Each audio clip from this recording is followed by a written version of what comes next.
And today we have a special guest.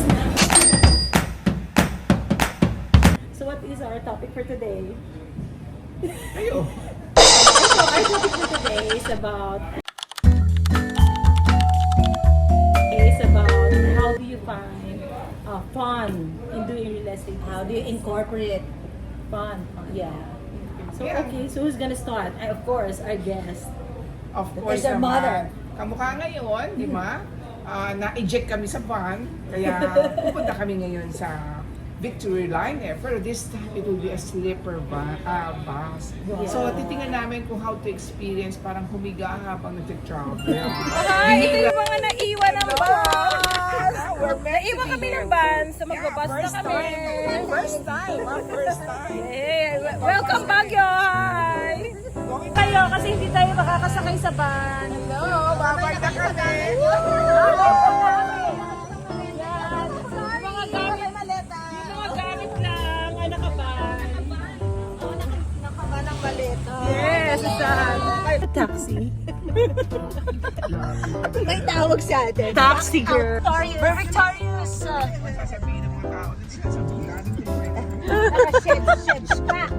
Victory Terminal.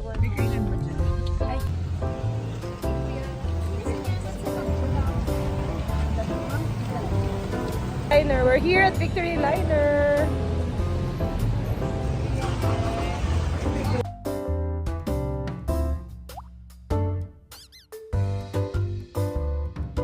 Okay, so anong gusto niyong bus?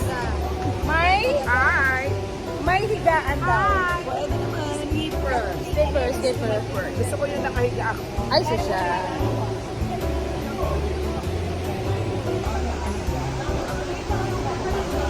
Right. Hello. We're on our way to eat because our Yeah, we're boss happy. is 12:50. Yes, we're So we're gonna eat. Ang gastos. Ilan po kami dito? We want to be close to each other. We're celebrating Father's Day. To us.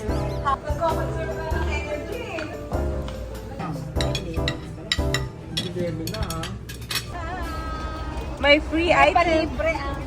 Slipper bus. Thank you, girl. Wow, may pot. Wow, may libre. May pot. I'm enjoying my little capsule here. Hi, Mother Queen. Say hi. Hi. Celia. Oh, we're here.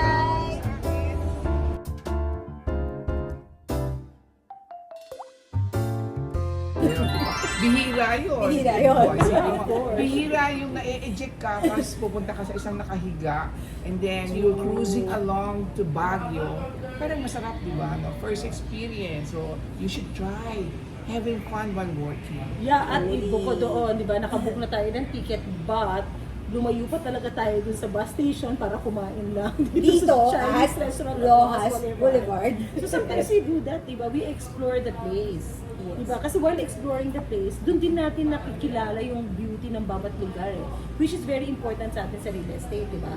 Dapat alam mo yung, anong sa masarap kumain dito, saan maganda pumunta sa lugar. Para when you have a property na listing doon na pwede mo ibenta, mag-e-explain mo yun sa client mo na, oh my God, babe, sarap May na restaurant malapit yan. na kainan May magandang dyan. puntahan dyan. Yes. Kasi part of our, ano yun eh, parang selling point, di ba? Yeah. So, okay, so ikaw, ano naman yung mga experience mo, Celia, sa mga nagagawa mo sa real estate? Usually, pagka gano'n, lalo na pagka nag-out of town, I maximize my time. Yung extra time, talagang explore yung mga restaurants, explore mo yung mga magagandang tourist spot. Laging maximize yung time and whatever happens, kung ano man yung aberya, always enjoy it. Huwag nega. Para masaya lang. Diba? Ibig sabihin yan, palagi ka dapat busog while doing a business. Kasi, Yes. Huwag ka wag pa, Mata mo, pagkutom, malaman huwag kang pa. malulungkot. Pag nalulungkot ka na Yes. sa mga kabagalan ng mga transaksyon, kain mo na lang yan, i-explore mo yan. always, Saya. sabi nga eh, your happiness is in eating. It's not about the things that you're doing. It's more on, di ba sabi nga eh, pag ikaw ay kumakain, para bang you're fully satisfied, tapos nakasmile ka habang gumagawa ka, kahit nabubisit ka na. Yes. I mean, it really, deviates from the norm na mainit, di ba? Pero pag kumakain ka, parang relax na relax ka. Enjoy. And nurtured ka pa. Yeah. O diba, speaking from the mother queen.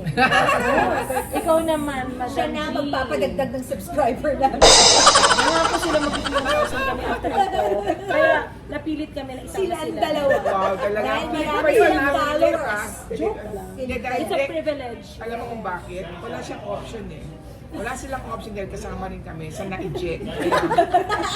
Hindi lang sila. Kaya kami puro may hugot-hugot ng damdamin at hugot ng bulsa. At O, diba? habang ang mga bag namin ay sarap na sarap sa artista van, kami ay nagbabas. Yeah, pero it's nice ha. First time namin talaga. It's a part of our bonding. No? Ikaw naman, Madam G, paano ka, yung mga experience mo, you incorporate fun while doing real estate? Okay. Mag-invento ng saya.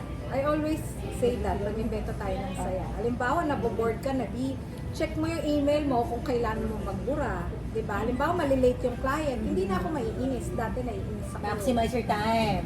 Dati naiinis ako. Oo. Or, you bring something na, halimbawa, may hobby ka. Halimbawa, nag-journal ka or something.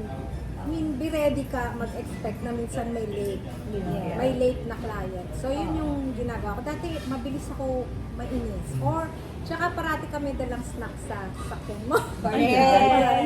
Yun, yun ang nagpapahappy.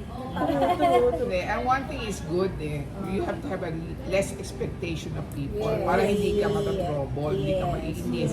Alam mo, mahal ang belo. Hindi ka Ano ma-disappoint. Dapat hindi ka naiinis para hindi dagdag ang wrinkles, di ba? True. And saka minsan na, di ba? Ang importante talaga yung tayo yung maaga, sabi nga ni Julia sa kliyente. Kesa, okay lang na malit sa akin yung kliyente. Yes. Kasi Yeah. parang mas nahihiya sila kung tayo Yes. Kasi yung tayo yun ang nagmamadali na hulas sa atin ng client. Tama. So mas gusto ko yung minsan nalilate yung client. Correct. Ikaw naman, Cheryl, sa experience mo. Ako kasi naturally I'm a very cheerful person. So pag may mga viewings na parang hindi doesn't come out great, na parang hindi siya as expected. Basta nag-i-inject na lang ako palagi ng fun side niya. Parang gano'n. Nice tayo, di ba? Sa mga misfortunes natin. Sa mga troubles natin. Laging misfortunes talaga, literally. Pero, syempre, isipin mo na lang yung We find happy happiness. side of everything. At saka yung learned experience na kasi as you tackle with people, Yeah. you know how to interact. Dati na kasi meron taong nakakainis, may mayabang, merong discriminating, di Ay, ba? buti na lang wala sa Merong- grupo natin yan. No? Kaya tayo magkakasundo. Actually, di ba? Yes. Kasi katulad ngayon, no? Di ba dapat, isipin mo, nagising tayo Mag-isa na dapat naiinis sa atin, di ba? Ang aga natin dumating sa office, tayo may eject. In fairness, madaling araw, walang tulog, pero Walang luming. Ang maganda natin. Yan ang tinatawag na Ay, they ba? find happiness, complimenting themselves. Yan ang talaga. Pampalubag loob lang po yun. Huwag kayo masyado magpapaniwala sa Hindi ko paniwala sa mga sinasabi. Pero medyo may bahid ng katotohanan po yun. So, ako, yun lang. Okay, di ba? That's how we do it. Eh. So, I Awesome. hope you learn from us. Kasi talagang ito yung mga... hindi Don't naman pala- take life seriously. Yes. Yeah. But you take your Sure. job seriously. Yes. You know why? May mga Because ganito, happy. sabi nga tomorrow is not a promise. So you live each day one day at a time. So, yeah. Kasi kung isipin mo yung bukas, hindi pa dumarating, hindi mo maalam kung darating ka dun sa bukas. Yeah. O yung kasama mong iniisip mo na ka-meeting mo, hindi man pala darating. So, ibig sabihin, you take each day as if it's the last day of your life. Correct. Full Seize the moment, day. full everything. Enjoy the Again. moment. Kaya Live kami the ngayon, moment. we're here because we have a grand time celebrating our lives. And it's And Father's what did Day. we order? Ang dami namin in-order. Dim sum, diba? So yung mga nasa chocolate. farm, Hindi kami pa sila gutom. kumakain for now. Hindi, ang in-order namin, alam mo, pancit bihon, yang chow, Nanginggit pa sa mga viewers. haka, tapos Chicken feet. may siomai, Soup. so may We have soup, buchi. may Yes. buchi. So everything in one sitting lang talaga. So where Pero are we we have to now be ba? out here at by 10 o'clock, hindi mawawala na naman kami sa schedule. Or ng iwan bus. na naman kami. Oh, there's a soup. Szechuan restaurant So you should drop by para makita in nyo. Rojas Boulevard. Parang- Szechuan House. Ito hindi rin Finland. Hindi. We were supposed to go to another restaurant. So, But we alam mo, saw spontaneous this, lang talaga. and I think this is gonna be Masarap talaga na Chinese food. Ibig sabihin, you have to be adventurous to be happy. Yes. Okay, bye! Bye for now. Bye. Thank you!